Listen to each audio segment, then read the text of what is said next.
မင်္ဂလာပါဒီနေ့ကတော့ဇနီးရန်တိုးရဲ့ချက်တက်တယ်လို့ချက်အစီအစဉ်လေးကနေကြိုဆိုလိုက်ပါတယ်ဒီနေ့ဇနီးချက်မဲ့မီနူလေးကတော့ငါးချော်နိုင်ရင်းနဲ့ချက်မောင်ပြင်ဟင်းလေးပါနာမည်ကြားရတာနဲ့အိမ်ချက်မြန်မာဟင်း vibe ကတော့အပြည့်ပဲเนาะဒါပေမဲ့ချက်တယ်လို့ကဇနီးဆိုတဲ့ခါကျတော့ result ကတော့ surprise ပေါက်တော့ဖြစ်နိုင်တယ်เนาะတခါတလေမှာ cooking video တွေကြည့်ရင် chef တွေကအေးစိတ်နဲ့ချက်တာလေဒါပေမဲ့ဇနီးကတော့စီးပေါက်လို့ရှင် life insurance လိုက်ရှာတဲ့တိုက်မျိုးเนาะကဲဒီနေ့လဲ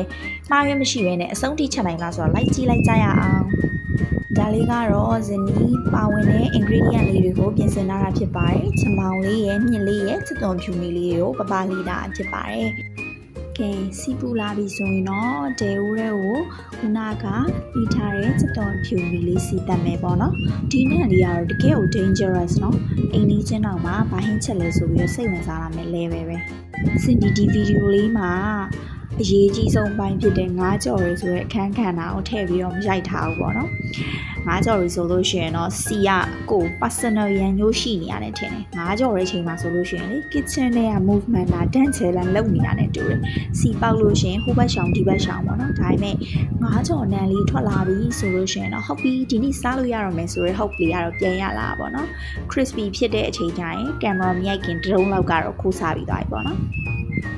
စက်သွန်ဖြူနီလေးကိုစီတက်ပြီးတော့အတန်အသင်းရွှေရောင်လေးတန်းလာပြီဆိုလို့ရှိရင်เนาะရုပ်ဒီဂျမ်ဘက်လေးကိုစားပြီးတော့ထည့်ပါမယ်။ဇနီးကတော့ဒီမှာအဆက်ပို့ပြီးတော့စားချင်တာအတွက်ကြောင့်ဂျမ်ဘက်လေးကိုမြင်မြသုံးထားပါတယ်။ကိုစားရင်စားနိုင်တယ်လို့အဆက်ကိုချိန်စားပြီးတော့ထည့်ဖို့လိုတာပေါ့နော်။ဇနီးရဲ့ cooking style ကကြတော့အမေဒီလိုချက်တာမြင်မို့ရဆိုရယ် memory နဲ့ချက်တာ။တခါလေကြာရင်ရတာတော့ကောင်းတယ်။တခါလေကြာရင်တော့လဲ surprise ပေါ့နော်။ဒါပေမဲ့ cooking ဆိုတာလဲ confident ပဲလीနော်။